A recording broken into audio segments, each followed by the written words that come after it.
A legal showdown between Apple and the feds was stopped abruptly this week, with the FBI announcing that it may have found a way into the San Bernardino Terrorists' iPhone. Joining us on the Kogo News Live line is mobile security expert Ashley Cook. And Ashley, the FBI says that an outside party told them that they might be able to get in. How is this possible? Well, I mean, we saw at the very beginning that McAfee offered to assist the government to get into the phone, right? And so I don't think it's that surprising. I think that we were having a government showdown on whether or not we could stretch and set a precedent to allow the government to force Apple to do things to assist the government. So I feel like basically, at the beginning, one of the biggest arguments against the FBI using the All Writs Act in this case was that they were compelling a third party to build code to essentially make that company's device less secure. So I think this is just evidence that the government had less intrusive means, like a third party. So I think that this is good. Now, is there any truth to the report that the way into the iPhone was actually blocked by the FBI when they were trying to get into it? Did they create this situation to begin with?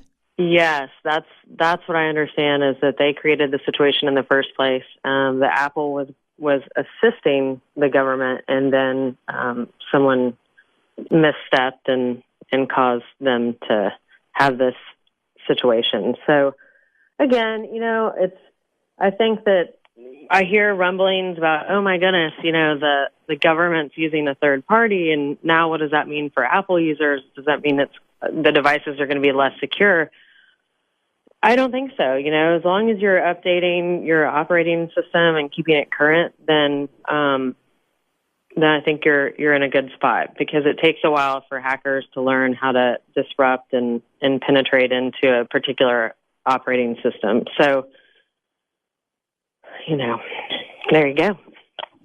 Okay, so basically the technology to break in, what it would mean for iPhone users is really not much, because you need to have that knowledge to be able to get into it, is what you're saying? Well, I think, first of all, there's a couple different things. Okay, so when we look at the beginning of this, what the government was asking Apple to do was to build code to prevent the devices from being as secure, so that the government could have a backdoor into all of the devices, right? That's a much different scenario, and in my opinion, much more dangerous for the government to have an open access into everyone's phone versus a third party hacking into one device, right? So I feel much better. Companies have third parties that, we, like at our company, ZOCCAM, we pay for penetration testing. So that's something that's not foreign to the tech industry, is that we pay third parties to try to hack into the system and tell us where our weaknesses are.